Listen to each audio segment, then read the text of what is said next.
Hello everyone. 오늘도 속담버스터와 함께 우리 사회의 다양한 이슈들을 들여다보자. 참고로 한국어가 서툰 시청자들을 위해 잉글리시 캡션을 준비했다.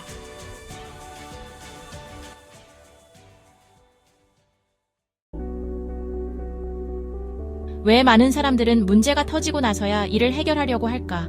사고를 미연에 방지할 수는 없었을까?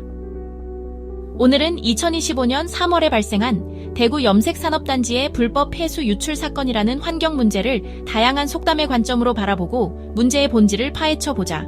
또한 유사한 해외 사례들도 살펴보자.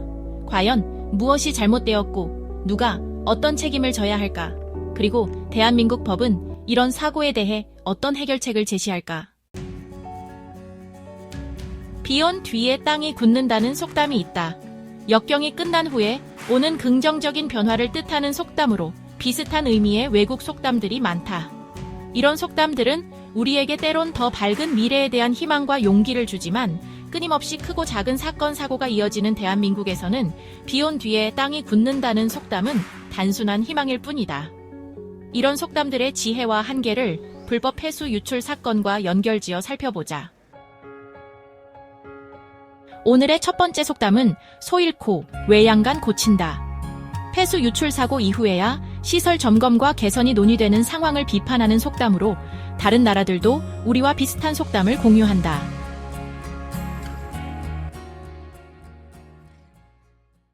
이와 비슷한 속담으로는 호미로 막을 것을 가래로 막는다는 속담이 있다.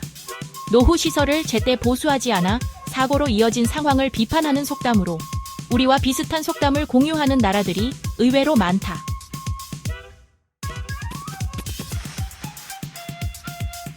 또한 뒷북 친다는 속담도 유사한 의미를 지닌다. 사고 이후에야 대책을 논의하는 모습을 비판하는 속담으로 다른 나라들도 우리와 비슷한 속담을 공유한다.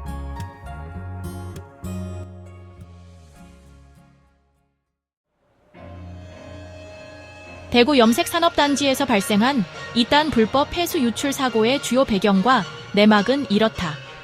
대구 염색산업단지 내 하수관로에서 불법 폐수가 반복적으로 유출되었다. 업체들은 폐수를 공동 폐수 처리장이 아닌 일반 하수관로로 배출했다. 이는 심각한 환경 문제가 된다. 사고 원인은 크게 세 가지다. 시설 노후화, 폐수 처리 시설이 오래되어 제대로 작동하지 않았다. 관리 소홀, 일부 업체가 폐수 배출 기록을 제대로 작성하지 않고 규정을 무시하고 폐수를 무단 방류했다. 감시 체계, 정부 기관의 감시와 관리가 충분하지 않아 불법 행위가 반복적으로 발생했다.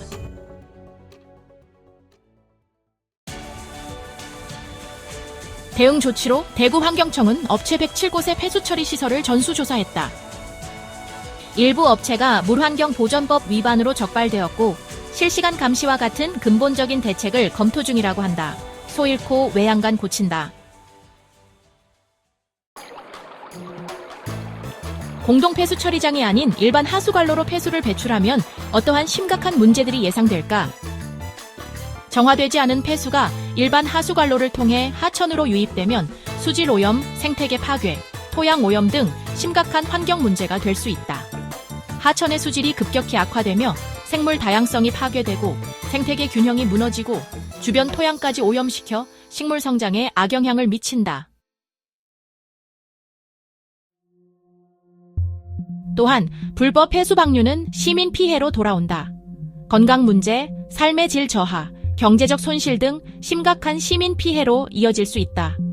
오염된 물이 상수원으로 유입되면 중금속과 화학 물질 섭취로 인한 질병이 발생할 수 있고 오염 정화 및 복구를 위한 공공비용이 증가한다.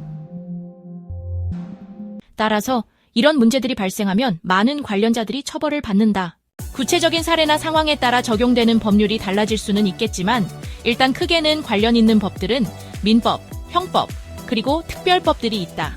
민법 제750조의 의거, 불법 행위에 따른 손해배상이 청구 가능하다.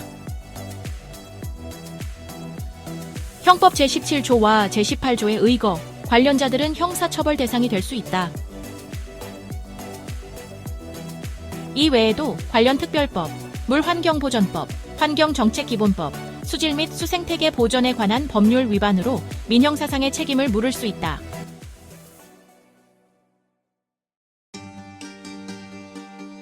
가는 방망이 오는 홍두깨라는 속담이 있다. 이는 심은 대로 거둔다는 교훈을 담고 있지만 현실에서 대한민국은 종종 홍두깨로 때리면서 정작 솜방망이로 맞는 상황을 마주하곤 한다. 따라서 이런 솜방망이 처벌은 많은 경우 관련자들에게 경각심을 주지 못한다. 그럼 해외에서는 이런 폐수 문제에 어떻게 대응하고 있을까? 2015년 미국 콜로라도주 골드킹 광산에서 약 1,100만 리터의 산성 광산 폐수가 아니마스 강으로 유출되었다. 이로 인해 지역 주민과 생태계에 큰 피해를 입혔다. 미국 환경보호청 EPA는 이 사고의 책임을 인정하고 피해 보상을 위해 약 2억 9천만 달러, 한화로 약 4,200억 원을 투입했다. 2010년 헝가리 아즈카 지역에서 알루미늄 공장의 폐수 저장소가 붕괴되며 약 100만 입방미터 또는 약 400개 올림픽 규격 수영장을 채울 수 있는 양의 독성 폐수가 주변 지역으로 유출되었다. 이로 인해 10명이 숨지고 수백 명이 부상을 입었으며 환경과 지역 주민들에게 심각한 피해를 초래했다. 법원은 공장 책임자들이 저장고의 구조적 결함과 관리 소홀로 인해 사고를 방지하지 못한 책임이 있다고 판단했다. 공장 운영사에 막대한 벌금이 부과되었으며 피해 지역 복구 작업이 진행되었다. 또한 관련자들은 징역형을 받았다. 1950년대 일본 미나마타시에서 화학 공장이 메틸수은이 포함된 폐수를 바다로 방류하면서 수산물이 오염되었고 이를 섭취한 주민들이 신경계 질환을 겪었으며 수천 명이 사망하거나 장애를 입었다. 법원은 공장 운영사의 피해자들에게 막대한 보상금을 지급하라는 판결을 내렸고 기업의 환경 책임을 강조한 판례가 되었다. 위의 사례들은 문제가 충분히 예방 가능했음에도 불구하고 이를 간과한 채 문제가 발생한 후에야 비로소 해결하려는 경향을 보여준다. 예방이 대응보다 낫다는 것은 누구나 아는 상식이지만 그럼에도 불구하고 사람들은 왜 늘 소를 잃고 나서야 외양간을 고치려는 걸까? 첫째, 인지적 편향, 즉 현재 편향과 확증 편향 때문이다. 현재의 이익이나 편안함에 큰 문제가 없으니 괜찮다는 아니란 생각이 때론 문제를 키운다.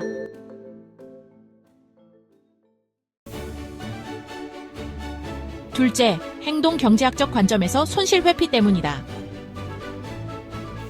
사람들은 현재 불필요하다고 판단되는 비용이나 시간의 손실을 싫어한다.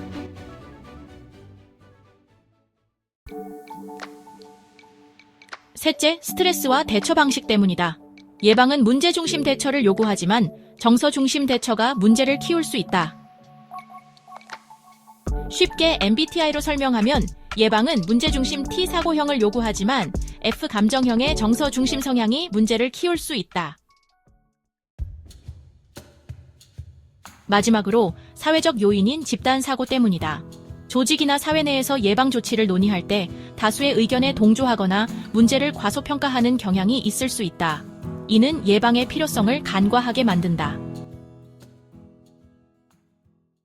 이러한 심리적 요인들은 사람들이 예방보다 문제 해결에 더 집중하게 만드는 원인으로 작용할 수 있다.